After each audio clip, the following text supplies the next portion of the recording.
Hi guys, welcome to today's session of the Hindu Decode by Geoid. നമ്മുടെ ആദ്യത്തെ news modern warfare ഒക്കെ relate ചെയ്തിട്ടുള്ളൊരു ന്യൂസാണ് the reality of the changing dimensions of warfare. ഇത് പ്രിലിംസിൽ current അഫയേഴ്സിൽ നിങ്ങൾക്ക് പ്രതീക്ഷിക്കാം, അതേപോലെ തന്നെ മെയിൻസിൽ GS പേപ്പർ 2 പ്രതീക്ഷിക്കാം.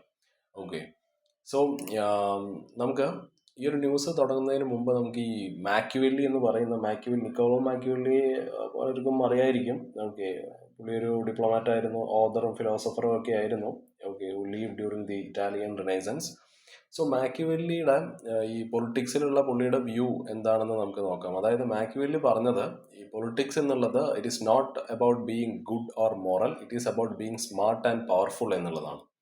അതായത് അധികാരം നിലനിർത്താനും സർവൈവലിന് വേണ്ടിയിട്ടും എന്തൊക്കെ ചെയ്യാൻ പറ്റുമോ അതൊക്കെ ചെയ്യണം. ലീഡേഴ്സ് ചെയ്യണം എന്നാണ് മാക്യുവെല്ലി പറഞ്ഞത്. Like leaders must do whatever it takes to survive and stay in power. ഈ പഴയ പൊളിറ്റിക്കൽ റൂൾസ് ഇപ്പോൾ അത് വർക്കാവില്ല. ഓക്കെ, അത് നമ്മൾ ആദ്യം മനസ്സിലാക്കണം. അതായത് മുമ്പുണ്ടായിരുന്ന ഈ വലിയ വലിയ എഗ്രിമെന്റ്സ്, അതായത് ഇപ്പൊ നമുക്ക് ഈ പീസ് ഓഫ് വെസ്റ്റ്ഫേലിയ ഒക്കെ എടുക്കാം 1648. സോ ഞാൻ പീസ് ഓഫ് വെസ്റ്റ്ഫേലിയയും ഈ കോൺഗ്രസ് ഓഫ് വിയന്നയും ഒക്കെ നമ്മൾ പറയാനാണെന്നുണ്ടെങ്കിൽ അതിന്റെ ബാക്ക്ഗ്രൗണ്ട് കംപ്ലീറ്റ് ആയിട്ട് പറഞ്ഞു കഴിഞ്ഞാൽ നമ്മൾ ഇന്നത്തെ ക്ലാസ് അതോടെ, അതായത് അത്രയും പറയേണ്ടി വരും. സോ ഈ പീസ് ഓഫ് വെസ്റ്റ്ഫേലിയ എന്നുള്ളത് ഞാൻ ഷോർട്ടായിട്ട് പറയാം. ഓക്കെ, 1648 ഉണ്ടായിരുന്ന it was an agreement that ended big wars in Europe. Okay, എല്ലാ കൺട്രികളും അവരവരുടെ കാര്യം നോക്കി ഇരിക്കണം എന്ന് പറഞ്ഞൊരു എഗ്രിമെന്റ് ആയിരുന്നു അത്. Okay, mind their own business, അതായത് ഒരു സോവറേനിറ്റി എന്നുള്ളൊരു സംഭവം ആശയം മുന്നോട്ട് വെച്ചൊരു എഗ്രിമെന്റ് ആണത്. അതേപോലെ കോൺഗ്രസ് ഓഫ് വിയന്ന ആണെന്നുണ്ടെങ്കിൽ 1814 തൊട്ട് 15 വരെ നമ്മുടെ നെപ്പോളിയൻ പരാജയപ്പെട്ടതിന് ശേഷം ഈ യൂറോപ്യൻ കൺട്രീസ് അവരെല്ലാവരും കൂടി ഒത്തുകൂടിയിട്ട് അവരുടെ ബോർഡേഴ്സൊക്കെ റീഡ്രോ ചെയ്തിരുന്നു. ഓക്കെ, ആൻഡ് സമാധാനത്തിന് വേണ്ടിയിട്ട് അവർ ഈ യൂറോപ്പിൽ അന്നുണ്ടായിരുന്ന വലിയ വലിയ ബിഗ് കൺട്രീസ് ഒരു ബാലൻസ് ചെയ്യാൻ, അവരുടെ ആ ഒരു പവർ ബാലൻസ് ചെയ്യാൻ വേണ്ടിയിട്ട് വെച്ചൊരു എഗ്രിമെന്റ് ആയിരുന്നു അത്. പക്ഷെ അപ്പൊ പറഞ്ഞു വന്നത്, ഇപ്പോ ഈ old ideas they don't work well. Okay, because of modern weapons technology and new kinds of war and all like cyber warfare and terrorism. അപ്പൊ ഈ ഓൾഡ് പൊളിറ്റിക്കൽ റൂൾസ് ഇപ്പൊ വർക്കാവില്ല എന്ന് നമ്മൾ പറഞ്ഞു. അതേപോലെ ഈ വെപ്പൺസും ടെക്നോളജിയാണ് ഇപ്പോൾ കൂടുതൽ മാറ്റർ ചെയ്യുന്നത്. ഡിപ്ലോമസിയേക്കാളും കൂടുതൽ മാറ്റർ ചെയ്യുന്നത് ഇപ്പോൾ വെപ്പൺസും ടെക്നോളജിയും ഒക്കെയാണ്. അതായത് മുമ്പ് കൺട്രീസ് എന്തെങ്കിലും അവർ തമ്മിൽ പ്രശ്നങ്ങൾ ഉണ്ടായിക്കഴിഞ്ഞാൽ മോസ്റ്റ്ലി അവർ സംസാരിച്ച് തീർക്കുമായിരുന്നു. അതായത് ഡിപ്ലോമസി ഒരു ലൈനായിരുന്നു അവർ എടുത്തിട്ടുണ്ടായിരുന്നത്. പക്ഷെ ഇപ്പോൾ ഈ പവർഫുൾ വെപ്പൺസും ടെക്നോളജിയും മിലിറ്ററി സ്ട്രെങ്ത് ഒക്കെയാണ് ഡിസൈഡ് ചെയ്യുന്നത് ആരാണ് ജയിക്കുന്നതെന്നും ഡിസൈഡ് ചെയ്യുന്നത് ഇങ്ങനത്തെ കാര്യങ്ങളാണ്. ഓക്കെ, വേൾഡ് വാർ 2 ശേഷം സമാധാനം എന്ന് പറയുന്നത് it is not real peace. Okay, even after world war 2 ഒരുപാട് യുദ്ധങ്ങൾ ഉണ്ടായിട്ടുണ്ട്. കൊറിയയിലും വിയറ്റ്നാമിലും ആഫ്രിക്കയിലും ഒക്കെ ഉണ്ടായിട്ടുണ്ട്, showing that the world is still unstable. Okay, ചില കൺട്രീസ് അവർ പറയുന്നത് അവർ ഗ്ലോബൽ റൂൾസ് ഒക്കെ അനുസരിച്ച് പോകുന്ന ആൾക്കാരാണ് എന്നാണ്, like through the UN and all. പക്ഷെ അവരുടെ ഇഷ്ടത്തിനനുസരിച്ചിട്ട് അവർ ഈ നിയമങ്ങൾ വളച്ചൊടിക്കും. Okay, but often powerful nations break or ignore the rules when it suits dum. So many feel these rules are just an illusion. So അതേപോലെ 1991 ഈ ഗൾഫ് യുദ്ധം ഉണ്ടായല്ലോ, ഗൾഫ് വാർ. ഓക്കെ, അതാണ് ഈ ഒരു it changed modern warfare. So the Gulf War, അതിന് പറയുന്നത് മറ്റൊരു പേര് ഓപ്പറേഷൻ ഡെസേർട്ട് സ്റ്റോം എന്നാണ്. ഓക്കെ, ആ ഒരു വാറിലാണ് it was the first time we saw war fought using advance technology, air power and satellite guided weapons and all. Okay, അത് വെറും ഈ ഗ്രൗണ്ടിലെ സോൾജേഴ്സ് യുദ്ധം ചെയ്യുകയായിരുന്നില്ല, ഇതൊരു 3 ഡയമെൻഷണൽ വാർ ആയിരുന്നു. Okay, it involved land, air and space and all. So this changed how wars are planned and fought. Okay, ഈ 9/11 attack ഒക്കെ ഉണ്ടല്ലോ, അതൊരു മറ്റൊരു ടേണിംഗ് പോയിന്റ് ആണ്. ഓക്കെ, ആ ഒരു US ഉണ്ടായ 2001 ഉണ്ടായ ആ ഒരു തീവ്രവാദി ആക്രമണത്തിന് ശേഷം the world changed. But the real shift in global politics had already started. Okay, after 1990s and all. Okay, ആ ഒരു കാലഘട്ടത്തിൽ തന്നെ വേറെ ഒരുപാട് കോൺഫ്ലിക്റ്റുകളും ആ ഒരു കാലഘട്ടങ്ങളിൽ വരുന്നുണ്ട്. ഈ സിവിൽ വാറും അതേപോലെ തീവ്രവാദം ആൻഡ് ഈ ഇന്റർനാഷണൽ ഇന്റർവെൻഷൻസ് ഒക്കെ ഈ ഒരു ടൈമിൽ ഉണ്ടാവുന്നുണ്ട്. Okay, so powerful countries they use these events to justify military actions. അതായത് ഇപ്പോൾ 1991 ഗൾഫ് യുദ്ധത്തിന് ശേഷം, അതേപോലെ എസ്പെഷ്യലി നമ്മുടെ ആ ഒരു 9/11, അതായത് പോസ്റ്റ് 9/11 ഒരുപാട് മേജർ പവേഴ്സ് ആയത് അത് മെയിനായിട്ട് US ആണ്. ഓക്കെ, ഇവർ ഈ മറ്റ് രാജ്യങ്ങളുടെ ഉള്ളിൽ കയറിയിട്ട് ഇടപെടൽ ഇവർ തുടങ്ങി. ഓക്കെ, അവർ ക്ലെയിം ചെയ്യുന്നത് അവർ ജസ്റ്റിസിന് വേണ്ടിയിട്ടും സമാധാനത്തിന് വേണ്ടിയിട്ടും തീവ്രവാദത്തിനെതിരെ പ്രവർത്തിക്കുന്ന ആൾക്കാരാണെന്നാണ്. ഓക്കെ, അവർ ഈ മറ്റു രാജ്യങ്ങളുടെ ഉള്ളിൽ കയറി എന്ന് പറഞ്ഞല്ലോ, അതായത് they started intervening in other countries. അതിനെ അവർ ജസ്റ്റിഫൈ ചെയ്യുന്നത് ഇങ്ങനെയാണ്. പക്ഷേ but often these reasons were based on their own views. Okay, ഒരു ഗ്ലോബൽ റൂള് ബേസ് ചെയ്തിട്ടൊന്നും അല്ല ഇത്. ഇവരുടെ മെയിനായിട്ട് ഇവരുടെ പണ്ട് തൊട്ടേ ഉള്ള പരിപാടിയാണ്. അതായത് ഇവർ പറയുന്നത് ഇവർ ഈ ലോകത്തിന് സമാധാനത്തിന് വേണ്ടി പ്രവർത്തിക്കുന്ന ആൾക്കാരാണെന്നൊക്കെ പറഞ്ഞിട്ട് ഇവരാണ് ഏകദേശം ഭൂരിഭാഗം പ്രശ്നങ്ങൾക്കും കാരണം. Okay, so this gave them freedom to act based on what they thought was right or wrong. നമുക്കിപ്പോൾ നടന്നുകൊണ്ടിരിക്കുന്ന യുദ്ധങ്ങൾ, അതായത് ഇപ്പോൾ റഷ്യ യുക്രൈൻ വാർ ആണെന്നുണ്ടെങ്കിലും വെസ്റ്റ് ഏഷ്യയിൽ ഇപ്പോൾ നടന്നുകൊണ്ടിരിക്കുന്ന ക്രൈസിസ് ആണെന്നുണ്ടെങ്കിലും, it shows how a new kind of war is. 2022 തൊട്ടിട്ട് wars are no longer fought just with soldiers and tanks. ഇത് നമ്മൾ മുമ്പ് നമ്മുടെ ഇതേ മോഡേൺ വാർഫെയറായിട്ട് റിലേറ്റ് ചെയ്തിട്ട് ഒരുപാട് ന്യൂസസിൽ നമ്മൾ ഇതിനെ പറ്റി ഡിസ്കസ് ചെയ്തിട്ടുണ്ട്. So these conflict show how modern technology is now a big part of war. Okay, so ഈ പുതിയ ടൂൾസ്, അതായത് ഈ ഡ്രോൺസും AI ഒക്കെ they are changing the battle field. ഇപ്പോൾ ഡ്രോൺസിനാണെന്നുണ്ടെങ്കിൽ ഈ പൈലറ്റുകളൊന്നും ഇല്ലാതെ അവർക്ക് ആ ഒരു കറക്റ്റായിട്ട് അക്യുറേറ്റ് ആയിട്ട് പോയിട്ട് ടാർഗറ്റിൽ കയറി അറ്റാക്ക് ചെയ്യാൻ പറ്റും. അതേപോലെ ഈ ലോയിറ്ററിങ് മ്യൂണിഷൻസ് എന്നത് യുദ്ധോപകരണങ്ങളാണ്. ഓക്കെ, ഈ ലോയിറ്ററിങ് മ്യൂണിഷൻസ് എന്ന് പറയുമ്പോൾ ഈ അലഞ്ഞിരുന്ന് നടക്കുന്ന സാധനങ്ങളുണ്ടല്ലോ, ഈ ഫ്ലൈയിങ് ബോംബുകളാണ് ഇവർ. Okay, that Hoover and then strike. അതേപോലെ ഈ സർവൈലൻസിന്റെ കാര്യം എടുക്കുകയാണെന്നുണ്ടെങ്കിൽ പ്രത്യേകിച്ച് AI പവേർഡ് സർവൈലൻസ്. ഓക്കെ, അത് പെട്ടെന്ന് എനിമീസിനെ സ്പോട്ട് ചെയ്യാൻ പറ്റും. Okay, quickly and make faster decisions. So India Pakistan കോൺഫ്ലിക്റ്റിൽ, ഇപ്പോൾ റീസെൻ്റ്ലി ഉണ്ടായ കോൺഫ്ലിക്റ്റിൽ നമ്മൾ ഈ വളരെ ഫാസ്റ്റും അക്യുറേറ്റും ആയിട്ടുള്ള നമ്മുടെ ബ്രഹ്മോസ് മിസൈൽസ് നമ്മൾ യൂസ് ചെയ്തിട്ടുണ്ടായിരുന്നു അല്ലേ. അതേപോലെ ഈ ഫിക്സ്ഡ് വിങ് ഡ്രോൺസും എയർ ടു എയർ മിസൈൽസും ബോംബുകൾ, ലേസർ ഗൈഡഡ് ബോംബുകൾ ഉപയോഗിച്ചിട്ടുണ്ടായിരുന്നു. പാകിസ്ഥാനാണെന്നുണ്ടെങ്കിൽ അവരുടെ എയർ ടു എയർ മിസൈൽസ് ആയ PL-15, അതേപോലെ ഈ സോങ്കാർ ഡ്രോണുകളൊക്കെ ഉപയോഗിച്ചിട്ടുണ്ടായിരുന്നു. അറ്റാക്കിംഗ് ഡ്രോൺസ് ആണ് ഈ സോങ്കാർ ഡ്രോണുകൾ. സോ ഇത് കാണിക്കുന്നത് like both countries are using very advanced weapons അല്ലേ. സോ മോഡേൺ വാർഫെയർ, ഇപ്പോൾ സൈബർ വാർഫെയർ എടുക്കാം. സൈബർ വാർഫെയർ എടുക്കുന്ന ടൈമിൽ ഇപ്പോൾ നമ്മുടെ അപ്പുറത്തുള്ള രാജ്യത്തിൻ്റെ സിസ്റ്റം കയറി ഹാക്ക് ചെയ്യുക, അല്ലെങ്കിൽ ആ ഒരു ഡാറ്റ സ്റ്റീൽ ചെയ്യുക, ഡിസ്ട്രോയ് ചെയ്യുക. ഓക്കെ, അതേപോലെ തന്നെ ഈ AI-യും ഈ നെറ്റ്വർക്ക് ടാക്ടിക്സും ഒക്കെ, അതായത് these machines helps to run war strategies automatically in real time. അതേപോലെ റോബോട്ടുകളും ഡ്രോണുകളൊക്കെ ഉപയോഗിച്ചിട്ട് that act without human control, അല്ല ഒരു ഡിജിറ്റലി ഓട്ടോണമസ് സിസ്റ്റം നമുക്ക് കാണാൻ പറ്റും മോഡേൺ വാർഫെയറിൽ. അതേപോലെ ഹൈപ്പർസോണിക് വെപ്പൺസ്, അതായത് എക്സ്ട്രീംലി ഫാസ്റ്റ് ആയിട്ടുള്ള മിസൈൽസ്.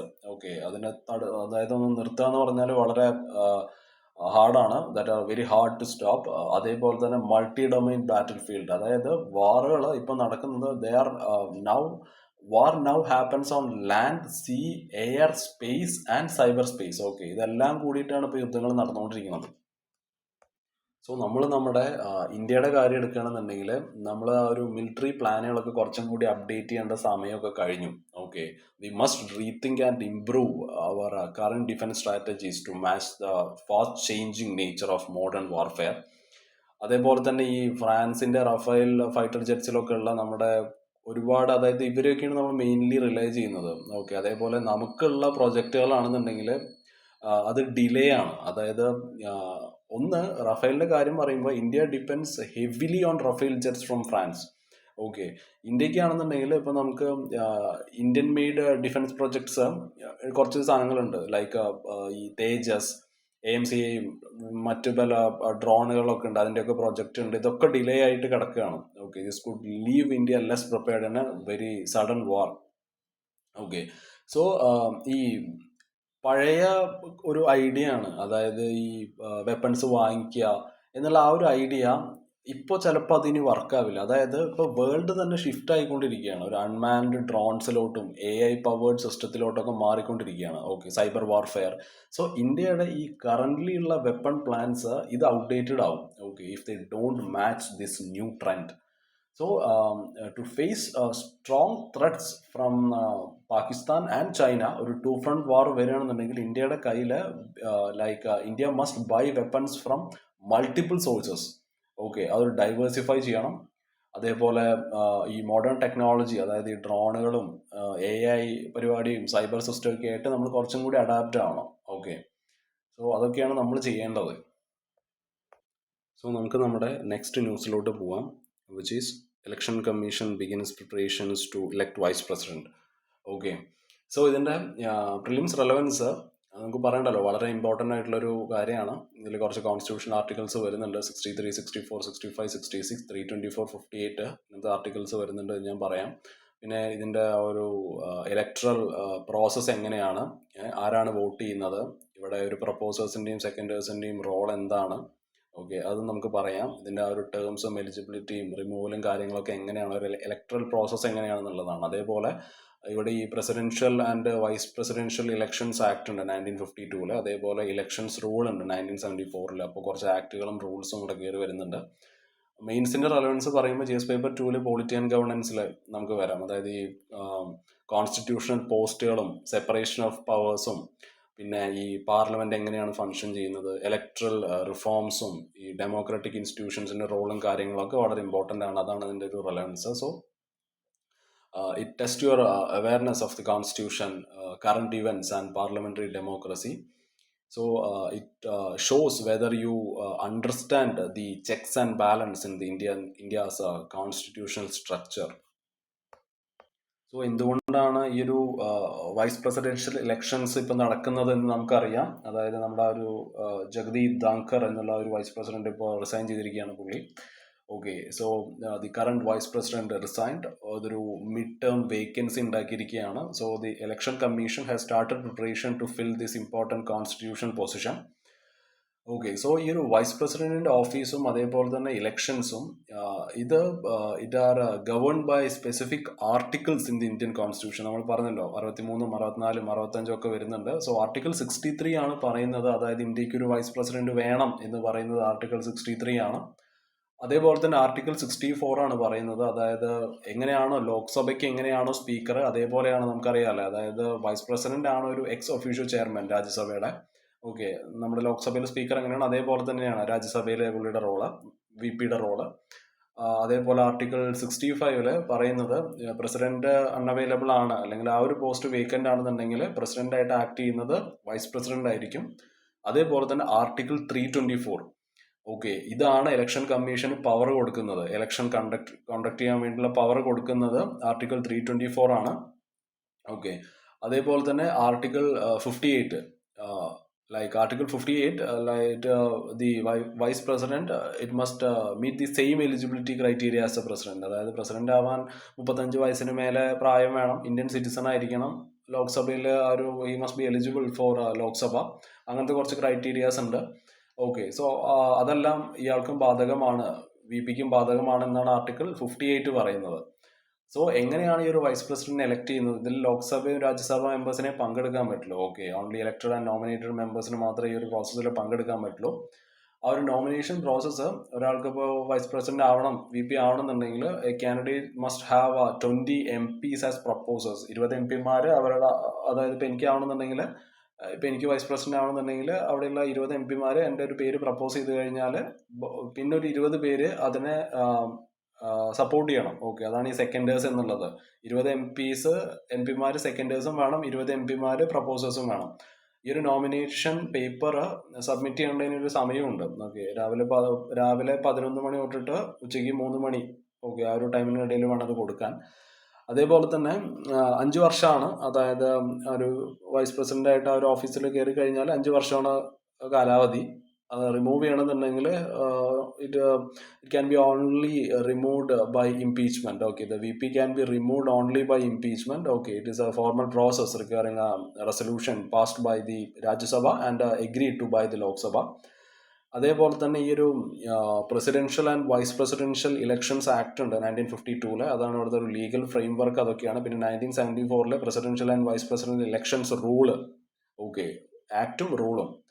സോ ഈ 2 നിയമങ്ങളാണ് അതായത് ഗൈഡ് ചെയ്യുന്നത്, അതായത് എങ്ങനെയാണ് ഇലക്ഷൻ നടത്തേണ്ടത്.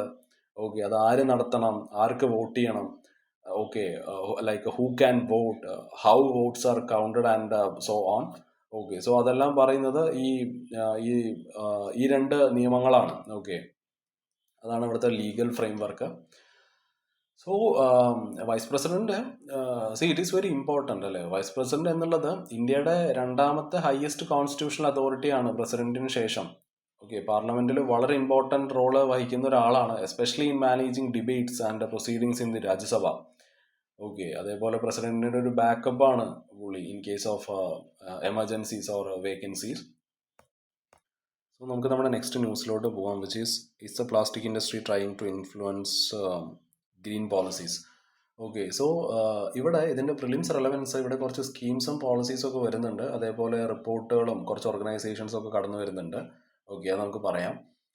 അതേപോലെ മെയിൻസിൻ്റെ റെലവൻസ് എടുക്കുമ്പോൾ GS paper 2 governance and social justice വരുന്നുണ്ടല്ലേ. അപ്പോൾ ഈ വേസ്റ്റ് വർക്കേഴ്സിൻ്റെ റൈറ്റ്സ്, ഓക്കെ, ആ ഒരു ഇൻഫോർമൽ സെക്ടറിലുള്ള അവരുടെ ആ ഒരു കാര്യങ്ങളും ഈ ഓക്യുപ്പേഷണൽ സേഫ്റ്റിയും ആരോഗ്യപരമായിട്ടുള്ള കുറച്ച് കാര്യങ്ങൾ, ഹെൽത്ത് കവറേജും സോഷ്യൽ സെക്യൂരിറ്റിയും ഒക്കെ നമുക്ക് നോക്കാനുണ്ട്. അതേപോലെ തന്നെ ഈ ഒരു പോളിസി മേക്കിംഗ്, ഓക്കെ, അതായത് ഇൻ്റർനാഷണൽ പോളിസി മേക്കിങ്ങിൽ വേണ്ട ട്രാൻസ്പാരൻസി, ഈ ലോബികളൊക്കെ, കുറച്ച് ലോബികളെ പറ്റിയിട്ടൊക്കെ നമുക്ക് പറയുന്നുണ്ട്. അതേപോലെ ഈ ഗ്രീൻ വാഷിംഗ് എന്താണെന്നുള്ള കാര്യങ്ങളൊക്കെ ഉണ്ട്. ഓക്കെ, ഒരു എങ്ങനെ ഈ ലോബികളെ റെഗുലേറ്റ് ചെയ്യാം.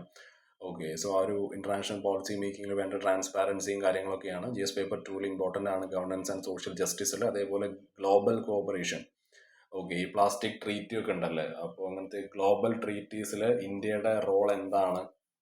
ഓക്കെ, GS പേപ്പർ 2 കഴിഞ്ഞിട്ട് പിന്നെ GS പേപ്പർ 3 എൻവയോൺമെന്റിൽ ഇത് വളരെ ഇമ്പോർട്ടൻ്റ് ആണ്. ഓക്കെ, ഒരു എൻവയോൺമെന്റൽ ഗവർണൻസ്, ഈ EPR ഉണ്ടല്ലോ, ഈ പ്രൊഡ്യൂസർ റെസ്പോൺസിബിലിറ്റി, എക്സ്റ്റെൻഡഡ് പ്രൊഡ്യൂസർ റെസ്പോൺസിബിലിറ്റിയും, അതേപോലെ പ്ലാസ്റ്റിക് വേസ്റ്റിൻ്റെ റൂള്, അതേപോലെ pollution control, like plastic pollution, ഈ വേസ്റ്റ് റീസൈക്ലിങ്ങിൽ ഇൻഫോർമൽ സെക്ടേഴ്സിൽ വർക്ക് ചെയ്യുന്ന ആൾക്കാരുടെ റോൾ എന്താണ്, അല്ലെങ്കിൽ ഇൻഫോർമൽ സെക്ടറിൻ്റെ തന്നെ റോൾ എന്താണ്, sustainable development like balancing industrial growth with environmental protection, climate justice, അങ്ങനെ ഒരുപാട് കാര്യങ്ങൾ ഇതിൽ വരുന്നുണ്ട്. സോ നമുക്ക് നമ്മുടെ ന്യൂസിലോട്ട് കടക്കാം.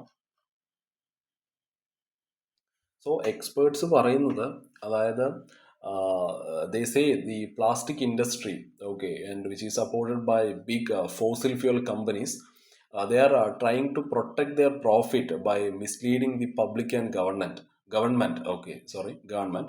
സോ അവർ ഉപയോഗിക്കുന്ന കുറച്ച് ടാക്ടിക്കുകൾ, അതായത് ഈ പ്ലാസ്റ്റിക് കൊണ്ട് ഉണ്ടാവുന്ന, അതായത് the harm caused by plastics, അതിനെയൊക്കെ ഇവർ ഡിനൈ ചെയ്യണം. ഓക്കെ, അങ്ങനെ പ്ലാസ്റ്റിക് കൊണ്ട് വലിയ ഹാമൊന്നും ആൾക്കാർക്ക് ഉണ്ടാവില്ല, അത് വലിയ കുഴപ്പമില്ല എന്നൊക്കെ പറഞ്ഞിട്ട് അങ്ങനത്തെ കുറച്ച് ടാക്ടിക്കുകൾ അവർ യൂസ് ചെയ്യുന്നുണ്ട്. They are denying the harm caused by plastic. അതേപോലെ തന്നെ ഇവരുടെ മേലെ വരുന്ന കുറ്റങ്ങളൊക്കെ മറ്റുള്ള ആൾക്കാരുടെ മേത്തേക്ക് എടുത്തിടുക. Okay, like blaming others. പിന്നെ ലോബി, ഓക്കെ, ഈ ലോബിങ്, അതായത് ഈ പൊളിറ്റീഷ്യൻസിനെ പ്രഷർ ചെയ്തിട്ട് ഈ സ്ട്രിക്റ്റ് ആയിട്ടുള്ള റൂൾസിനെ അവോയ്ഡ് ചെയ്യുക.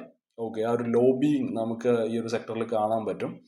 Okay, so in a recent UN meeting to create a global treaty on plastic pollution, ഈ ലോബികളുണ്ടല്ലോ, ഈ ഇൻഡസ്ട്രി ലോബിസ്റ്റിൻ്റെ എണ്ണം it has increased by 36%.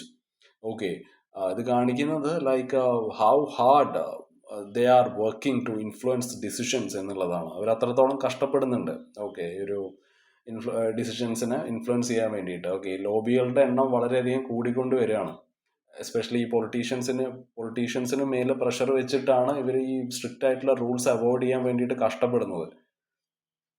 So their goal is to weaken the treaty and avoid being held fully responsible for plastic pollution. Okay, പുതിയ എന്തെങ്കിലും ട്രീറ്റുകൾ വരികയാണെന്നുണ്ടെങ്കിൽ അതിൻ്റെ ആ ഒരു ശക്തി കുറയ്ക്കുക, അതിൻ്റെ ഒരു ബലം കുറയ്ക്കുക. അതേപോലെ തന്നെ പ്ലാസ്റ്റിക് പൊല്യൂഷനിൽ ഇവരുടെ മേത്തേക്ക് വരുന്ന ആ ഒരു റെസ്പോൺസിബിലിറ്റി അത് മാറ്റാൻ നോക്കുകയാണ് അവർ. സോ ഇത് എന്തുകൊണ്ടാണ് മാറ്റർ ആവുന്നതെന്ന് ചോദിച്ചാൽ, it can stop strong environmental laws from being made, okay, harming health and the planet. So ഇന്ത്യയുടെ കാര്യം എടുക്കുമ്പോൾ നമ്മൾ നമ്മുടെ പ്ലാസ്റ്റിക് വേസ്റ്റിൻ്റെ 70% നമ്മൾ റീസൈക്കിൾ ചെയ്യുന്നുണ്ട്. ഓക്കെ, ആ ഒരു ഇത് വിച്ച് ഈസ് ക്വൈറ്റ് ഹൈ. പക്ഷേ ഈ ഒരു റീസൈക്ലിംഗ് കൂടുതലും ചെയ്യുന്നത് ഇൻഫോർമൽ സെക്ടറിലുള്ള ആൾക്കാരാണ്. Okay, but most of this recycling is done by the informal sector, like rag pickers and small recyclers and all. So these workers they often work in unsafe conditions. Okay, അതൊന്നാമത്തെ കാര്യം. ഈ toxic കെമിക്കൽസിനെ അവർക്ക് face ചെയ്യേണ്ടി വരുന്നുണ്ട്. Okay, അവർക്കൊരു proper safety ഗിയറോ കാര്യങ്ങളൊന്നും ഇല്ല. The lack legal rights and social security. അപ്പോൾ ഗവൺമെൻറ് ഇതിന് വേണ്ടിയിട്ട് ഒരു പുതിയ സ്റ്റെപ്പ് എടുത്തിട്ടുണ്ട്. It's a program call the national action for mechanised sanitation ecosystem. It has been started. So ഇതിൻ്റെ എയിം എന്താണെന്ന് പറഞ്ഞാൽ ഇങ്ങനത്തെ വേസ്റ്റ് വർക്കേഴ്സിനെ അവരെ ഫോർമലി റെക്കഗ്നൈസ് ചെയ്തിട്ട് അവർ സപ്പോർട്ട് ചെയ്യുക എന്നുള്ളതാണ് ഈ ഒരു പ്ലാൻ വഴി നമ്മുടെ ഗവൺമെൻറ് ഉദ്ദേശിക്കുന്നത്. അതേപോലെ തന്നെ it will give dum benefits like Ayushman Bharat health insurance. So അതിലൂടെ അവർക്ക് കുറച്ചും കൂടി ബെറ്റർ ആയിട്ടുള്ള ഹെൽത്ത് കെയറും പ്രൊട്ടക്ഷനും ഒക്കെ കിട്ടുന്നതായിരിക്കും. സോ അങ്ങനെ ചെയ്യുന്നതിലൂടെ ഇത് എന്തുകൊണ്ടാണ് മാറ്റർ എന്ന് ചോദിച്ചാൽ it will help to improve the life of those doing dangerous but important work for our environment അല്ലേ.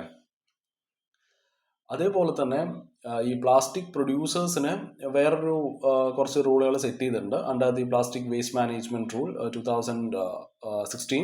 ഓക്കെ, അത് 2028 അമെൻഡ് ചെയ്തതാണ്. അപ്പോൾ ഈ ഒരു എക്സ്റ്റെൻഡഡ് പ്രൊഡ്യൂസർ റെസ്പോൺസിബിലിറ്റി കമ്പനീസ് നേരെ ഫോളോ ചെയ്യണം എന്നുള്ളതാണ്. ഓക്കെ, അതായത് പ്ലാസ്റ്റിക്കുകൾ എങ്ങനെ ഉണ്ടാക്കി വിട്ടാൽ പോരാ, ഓക്കെ, അത് എവിടെ ചെന്നാണ് അവസാനിക്കുന്നത് എന്നതിലൊക്കെ ഇവർക്കൊരു റോളുണ്ട്. ഓക്കെ, സോ അതിൻ്റെ ആ ഒരു ഇതിനെ പറ്റിയിട്ട് പറയുന്നതാണ് ഈ ഒരു EPR എന്നുള്ളത്, extended producer responsibility. Okay, so ഇതുകൊണ്ട് മീൻ ചെയ്യുന്നത് അതായത് അവർ ലീഗലി റെസ്പോൺസിബിൾ ആണ് for collecting and managing the plastic waste they create. Okay, so ഇതിൻ്റെ ആ ഒരു എൻവയോൺമെൻറ്റ് പോളിസിയും സോഷ്യൽ ജസ്റ്റിസും തമ്മിലുള്ള ആ ഒരു ലിങ്ക് ഉണ്ടല്ലോ, അത് നിങ്ങൾ മനസ്സിലാക്കണം. സിവിൽ സർവീസ് പോലെയുള്ള പരീക്ഷയ്ക്ക് ഇത് വളരെ ഇമ്പോർട്ടൻ്റ് ആണ്. അതേപോലെ ഈ ഇൻഫോർമൽ വർക്കേഴ്സ് അവരെങ്ങനെയാണ് like how informal workers are being integrated into formal system. ഈ ഒരു പ്ലാസ്റ്റിക് മാനേജ്മെൻറ്റ് അതിലുള്ള ഇന്ത്യ ചെയ്യുന്ന എഫേർട്ടുകൾ എന്തൊക്കെയാണ് to make plastic management more sustainable and fair, ഇതൊക്കെ ഒരു എക്സാം പെർസ്പെക്റ്റീവിൽ വളരെ ഇമ്പോർട്ടൻ്റ് ആണ്. ഓക്കെ, സോ ഇപ്പം നടന്നുകൊണ്ടിരിക്കുന്ന ഒരു ട്രെൻഡ് എന്താണെന്ന് വെച്ചാൽ ഈ ഡെവലപ്ഡ് കൺട്രീസ് ഉണ്ടല്ലോ, ഓക്കെ, അതായത് ഈ ഗ്ലോബൽ നോർത്തിലുള്ള യൂറോപ്പും നോർത്ത് അമേരിക്ക പോലെയുള്ള രാജ്യങ്ങൾ they are banning single use plastic. Okay, അവരുടെ ആ ഒരു റീസൈക്ലിംഗ് റൂൾസ് കുറച്ചും കൂടി സ്ട്രിക്റ്റ് ആക്കിക്കൊണ്ടിരിക്കുകയാണ്. അതുകൊണ്ട് തന്നെ ഈ പ്ലാസ്റ്റിക് കമ്പനികളുണ്ടല്ലോ, അവർ ഇപ്പോൾ അവരുടെ കണ്ണ് ഇപ്പോൾ വന്ന് വീണിരിക്കുന്നത് ഗ്ലോബൽ സൗത്തിലോട്ടാണ്. അതായത് ഡെവലപ്പിംഗ് കൺട്രീസിലോട്ട് ഇവർ എക്സ്പാൻഡ് ചെയ്ത് തുടങ്ങി പ്ലാസ്റ്റിക് കമ്പനീസ്. ഓക്കെ, നമുക്കറിയാം ഇവിടെ വലിയ റൂൾസും കാര്യങ്ങളൊന്നും അത്ര സ്ട്രിക്റ്റ് അല്ലാത്തതുകൊണ്ട് അവർക്ക് ഇവിടെ വന്നിട്ട് എന്തും ചെയ്യാം. ഓക്കെ, ഇവിടെ വന്നിട്ട് ഇവിടെ ചോദിക്കാനും പറയാനൊന്നും ആൾക്കാരൊന്നും ഇല്ലാത്തതുകൊണ്ട് അവർക്ക് സുഖമാണ്. അവിടെ അങ്ങനെയല്ല, അവിടെ ചെയ്തു കഴിഞ്ഞാൽ അവർക്ക് പണി കിട്ടും. ഓക്കെ, സോ ഈ OECD റിപ്പോർട്ട് 2022 പുറത്തു വന്ന OECD റിപ്പോർട്ട്, OECD എന്നത് organisation for economic cooperation and development ആണ്. ഇതൊരു ഇന്റർനാഷണൽ ഓർഗനൈസേഷൻ ആണ് that works to build better policies for better life. Okay, so അവർ പറഞ്ഞത് 2060 കൂടിയിട്ട് ഈ പ്ലാസ്റ്റിക് യൂസ് ഉണ്ടല്ലോ സബ് സഹാറൻ ആഫ്രിക്കൻ റീജിയൻസിൽ അത് ഡബിൾ ആവും. ഏഷ്യയിൽ 2060 കൂടിയിട്ട് പ്ലാസ്റ്റിക്കിന്റെ യൂസ് ട്രിപ്പിൾ ആവും എന്നാണ് അവർ പറഞ്ഞത്. It will be triple in Asia by 2060. Okay, പക്ഷേ ഒരു കാര്യം കൂടി പറഞ്ഞു, യൂറോപ്പിൽ 2060 ഒരു 15% വർധനവേ ഉണ്ടാവുള്ളൂ. ഓക്കെ, സബ് സഹാറൻ ആഫ്രിക്കയിൽ ഡബിൾ ആവും, ഏഷ്യയിൽ ട്രിപ്പിൾ ആവും, യൂറോപ്പിൽ ഒരു 15% വരാൻ ചാൻസ് ഉള്ളൂ എന്നാണ് പറഞ്ഞത്. ഓക്കെ, സോ എന്തുകൊണ്ടാണ് ഈ ഒരു ഗ്ലോബൽ സൗത്തിലോട്ട് കമ്പനികൾ ടാർഗറ്റ് ചെയ്യുന്നതെന്ന് വെച്ചാൽ ഒന്ന് ഇവിടെയുള്ള എൻവയോൺമെന്റൽ ലോസ് വളരെയധികം വീക്കാണ്. ഓക്കെ, അതേപോലെ തന്നെ വളരെ പൂർ ആയിട്ടുള്ള പ്ലാസ്റ്റിക് വേസ്റ്റ് മാനേജ്മെന്റ് സിസ്റ്റമാണ് ഗ്ലോബൽ സൗത്തിലുള്ള കൺട്രീസ് ഫോളോ ചെയ്യുന്നത്. ആൻഡ് നമുക്കറിയാം ഒരുപാട് കൺസ്യൂമേഴ്സ് ഉണ്ട്, അതും വളരെ ഇമ്പോർട്ടൻ്റ് ആയിട്ടുള്ള ഒരു ഫാക്ടേഴ്സ് ആണ്. It is A large and growing population. Okay, so ഈ ഒരു ഷിഫ്റ്റ് ഇതൊരു ഒരു പ്ലാസ്റ്റിക് പൊല്യൂഷൻ കൂട്ടാൻ കാരണമാകും അല്ലേ, ഗ്ലോബൽ സൗത്തിൽ അത് കൂട്ടാൻ കാരണമാവും. And it shows the need for a stronger global cooperation and local laws to manage plastic use responsibly. So നമുക്കിവിടെ ചെയ്യാൻ പറ്റുന്നത് എന്താണെന്ന് ചോദിച്ചാൽ ഒരു വേ ഫോർവേഡ് ആയിട്ട് നമുക്ക് പറയാൻ പറ്റും ഈ പ്ലാസ്റ്റിക്കിന് മേലെയുള്ള റൂളുകൾ കുറച്ചും കൂടി സ്ട്രോങ് ആക്കണം എന്നുള്ളതാണ്. കുറച്ചും കൂടി ഈ ഗ്ലോബൽ സ്റ്റാൻഡേർഡ്സ് സെറ്റ് ചെയ്യണം ഫോർ ലേബലിംഗ് പ്ലാസ്റ്റിക് ലൈക്ക് ഈ ബയോഡിഗ്രേഡബിൾ എന്നൊക്കെ എഴുതുന്നത്. സോ അങ്ങനെ ചെയ്യുമ്പോൾ കമ്പനികൾക്ക് ആൾക്കാരെ തെറ്റിദ്ധരിപ്പിക്കാൻ പറ്റില്ല. ഓക്കെ, സോ അതിനൊക്കെ ഒരു ഗ്ലോബൽ സ്റ്റാൻഡേർഡ് സെറ്റ് ചെയ്യുക എന്നുള്ളതാണ് ഫോർ ലേബലിംഗ് പ്ലാസ്റ്റിക്. ഓക്കെ, അതേപോലെ കമ്പനികളെ റെസ്പോൺസിബിൾ ആക്കുക. ആ ഒരു EPR ഒക്കെ ഉണ്ടല്ലോ, എക്സ്റ്റൻഡഡ് പ്രൊഡ്യൂസർ റെസ്പോൺസിബിലിറ്റി വഴി ഇത് ഉണ്ടാക്കുന്ന ആൾക്കാരെ റെസ്പോൺസിബിൾ ആക്കുക for the plastic they produce from start to end. Waste വർക്കേഴ്സിന് സപ്പോർട്ട് ചെയ്യുക എന്നുള്ളതാണ് ഇന്ത്യ പോലുള്ള രാജ്യങ്ങൾ ചെയ്യേണ്ടത്. അതാണ് ആ ഒരു നമ്മുടെ ഈ 2024 ഈ മെക്കനൈസ്ഡ് സാനിറ്റേഷൻ ഇക്കോസിസ്റ്റം എന്നുള്ള പരിപാടിയൊക്കെ, അങ്ങനത്തെ പ്രോഗ്രാമുകൾ കുറച്ചും കൂടി എക്സ്പാൻഡ് ചെയ്യാം. ഓക്കെ, അങ്ങനെ ചെയ്തു കഴിഞ്ഞാൽ എല്ലാ വേസ്റ്റ് വർക്കേഴ്സും അതിൽ കവർ ആവും എന്ന് ഉറപ്പുവരുത്തണം. So they get safety gear, health care and pension benefit and all. പിന്നെ ഈ ലോബി കളിക്കുന്ന ഈ പരിപാടികൾ ആദ്യം നിർത്തണം. ഈ stop lobbying and green washing. Okay, international negotiations കുറച്ചും കൂടി ട്രാൻസ്പാരന്റ് ആക്കണം. അതേപോലെ തന്നെ ഈ ഇൻഡസ്ട്രിയുടെ ഇൻഫ്ലുവൻസ് ഉണ്ടല്ലോ, ഈ പ്ലാസ്റ്റിക് ലോബിസ്റ്റുകളും ഓക്കെ, അല്ലെങ്കിൽ ഈ ഫോസിൽ ഫ്യൂൽ ഓർ പ്ലാസ്റ്റിക് ലോബിസ്റ്റുകളുടെ ആ ഒരു ഇൻഫ്ലുവൻസ് അത് ലിമിറ്റ് ചെയ്യണം. ഓക്കെ, അങ്ങനെ ആ ഒരു ഇൻഡസ്ട്രിയുടെ ഇൻഫ്ലുവൻസ് ലിമിറ്റ് ചെയ്യണം. അതേപോലെ തന്നെ ഈ ഫേക്ക് ആയിട്ടുള്ള ഈക്കോ ലേബിൾസ് ഉണ്ടല്ലോ, ലൈക്ക് ഈ ഹാംഫുൾ ആയിട്ടുള്ള പ്രോഡക്ട്സിനെ അത് ഗ്രീൻ ആണെന്ന് കാണിക്കുന്ന അവരുടെ ഈ പരിപാടികളൊക്കെ ബാൻ ചെയ്യണം. അതേപോലെ തന്നെ ഒരു support a fair global treaty. ഇപ്പോൾ ഇന്ത്യ പോലുള്ള രാജ്യങ്ങൾ they should demand a strong and fair global plastic treaty that holds corporations accountable. അതേപോലെ തന്നെ provides funding to improve waste system in the global south. So അങ്ങനെയൊക്കെ ചെയ്തു കഴിഞ്ഞാൽ it ensures എൻവയോൺമെന്റൽ justice. അത് ഇൻഫോർമൽ വർക്കേഴ്സിനെ അത് പ്രൊട്ടക്ട് ചെയ്യും and it will prevent the global south from becoming a dumping ground for plastic waste. So നമുക്ക് നമ്മുടെ നെക്സ്റ്റ് ന്യൂസിലോട്ട് പോകാൻ പറ്റീസ് ഗാസയിലുള്ള ഒരു മാസ് സ്റ്റാർവേഷനെ പറ്റിയിട്ടുള്ളതാണ്. ഓക്കെ, നമ്മൾ മുമ്പും ഗാസയിലുള്ള ഇഷ്യൂ ഒരുപാട് ഡിസ്കസ് ചെയ്തതാണ്. ഓക്കെ, അതുകൊണ്ട് തന്നെ അതിൻ്റെ പ്രിലിംസ് റിലവൻസ് കറണ്ട് അഫയേഴ്സ് നമുക്കറിയാം. ഇത് GS പേപ്പർ 2 വളരെയധികം യൂസ്ഫുൾ ആണ്. ഇൻ്റർനാഷണൽ റിലേഷൻസിലും പോളിറ്റിയിലും ഇൻ്റർനാഷണൽ ലോസിൻ്റെ ആപ്ലിക്കേഷൻസും ഇന്ത്യയുടെ സ്റ്റാൻഡ് എന്താണ് ഇങ്ങനത്തെ ഇഷ്യൂസിൽ എന്നുള്ളത് ഇമ്പോർട്ടൻ്റ് ആണ്. നിങ്ങൾക്ക് എസ്സേയിലും എത്തിക്സിലും ഇൻ്റർവ്യൂവിലും ഒക്കെ ഇത് കോട്ട് ചെയ്യാം on global justice and humanitarian issues. So current situation എന്താണെന്ന് വെച്ചാൽ ഒരു ഗാസയിലുള്ള ഒരു ക്രൈസിസ് ആണ്. ഓക്കെ, ഗാസയിലുള്ള ക്രൈസിസും ഇൻ്റർനാഷണൽ ലോസും, അതായത് കറണ്ട് സിറ്റുവേഷൻ ഈസ് ഏകദേശം NGOs ഉണ്ടല്ലോ, 100ഓളം NGOs they are warning about mass starvation in Gaza. So നമ്മുടെ ICJ, which is the International Court of Justice, is involved in legal cases about climate and state responsibilities now. So ഈ IHL, അതായത് international humanitarian law, so ഈ ഒരു ഇതാണ് rules set ചെയ്യുന്നത്. Okay, അതായത് these are rules for war to protect ordinary people. Okay, സിവിലിയൻസിനെ protect ചെയ്യാൻ വേണ്ടിയിട്ടുള്ളതാണ്. ഗിനിവ കൺവെൻഷനിൽ പറഞ്ഞത്, അതായത് ഈ വാറിൻ്റെ യുദ്ധത്തിൻ്റെ സമയത്ത് ഈ Geneva convention say that the civilians must be protected during war എന്നുള്ളതാണ്. സോൾജിയേഴ്സും സിവിലിയൻസും തമ്മിൽ they must be clearly separated, ആ ഒരു ഡിസ്റ്റിങ്ഷൻ പറയുന്നുണ്ട്. അതേപോലെ attack must not cause more harm to civilians than the military gain. ആ ഒരു പ്രൊപ്പോർഷനാലിറ്റിയെ പറ്റിയിട്ട് പറയുന്നുണ്ട് IHL, ഇന്റർനാഷണൽ ഹ്യൂമാനിറ്റേറിയൻ ലോ. പിന്നെ പ്രിക്കോഷൻസ്. ഓക്കെ, ആർമികൾ, അതായത് സിവിലിയൻസിന് മേലെയുള്ള അറ്റാക്ക് കഴിയുന്നതും ഒഴിവാക്കണം എന്ന് പറയുന്നുണ്ട്. ഗാസയിൽ ഒരുപാട് സിവിലിയൻസ് ഇപ്പോൾ മരിച്ചുകൊണ്ടിരിക്കുകയാണ്. സോ ഈ rules they are important to judge whether laws of war are being broken. These rules are important to judge whether laws of wars are being broken now. So ICJ, അതായത് international Court of justice, അവരാണ്, അതായത് ഈ രാജ്യങ്ങൾ തമ്മിലുള്ള ഈ dispute solve ചെയ്യുന്നത് അല്ലെങ്കിൽ സെറ്റിൽ ചെയ്യുന്നത് ഇവരുടെ ഒരു പരിപാടിയാണ്. ഇവരുടെ ഒരു ജോബാണ്. They settles dispute between countries and അവരൊരു ലീഗൽ അഡ്വൈസും കാര്യങ്ങളൊക്കെ അവർ കൊടുക്കും. പക്ഷേ recently they give an opinion on climate change, saying countries must protect the environment. Okay, so its decision shape international law, okay, including in crisis like Gaza. So climate ചേഞ്ചിലൊക്കെ opinion അവർ പറയുന്നുണ്ട്. Okay, അതൊക്കെയാണ് ഇത്രയും ആൾക്കാരെ കൊല്ലുന്നതിൽ കാര്യങ്ങളിലൊന്നും പ്രശ്നമില്ല. അപ്പോൾ climate ചേഞ്ചിനെ പറ്റിയിട്ടുള്ള വാദങ്ങളൊക്കെയാണ് കേട്ടുകൊണ്ടിരിക്കുന്നത്.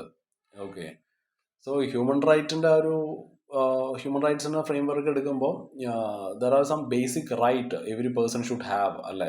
റൈറ്റ് ടു ലൈഫും റൈറ്റ് ടു ഫുഡും. ഓക്കെ, ഒരാളും ആവശ്യമില്ലാണ്ട് ഒരാളെയും കൊല്ലാനുള്ള അധികാരമൊന്നുമില്ല. No one should be killed unlawfully. Okay, അതേപോലെ right to food, people must have access to food and water. അതേപോലെ സ്റ്റേറ്റിൻ്റെ ഡ്യൂട്ടീസ് എന്താണ്? It should help people to survive. Okay, ആ ഒരു പോസിറ്റീവ് ഡ്യൂട്ടി ആയിട്ട് നമുക്ക് പറയാം. It should help the people to survive. അതേപോലെ നെഗറ്റീവ് ഡ്യൂട്ടിയിൽ നമുക്ക് പറയാൻ സാധിക്കുന്നത് don't do things that harm them. International കോഓപ്പറേഷൻ്റെ കാര്യം എടുക്കുമ്പോൾ countries must work together to protect human right. ഗാസയിൽ ഭക്ഷണവും വെള്ളവും സേഫ്റ്റിയും these all are denied. Okay, so this becomes a global concern under human rights law. So അത്രേ ഉള്ളൂ guys. And ഗാസയിലുള്ള issue നമ്മൾ മുമ്പും ഒരുപാട് ഡിസ്കസ് ചെയ്തുകൊണ്ടാണ് ഞാൻ അതിലോട്ട് ഡീപ്പായിട്ട് പോവാത്തത്. ഓക്കെ, സോ നാളെ വേറെ കുറച്ച് ന്യൂസസ് ആയിട്ട് വരാം. Okay, bye, have a nice day.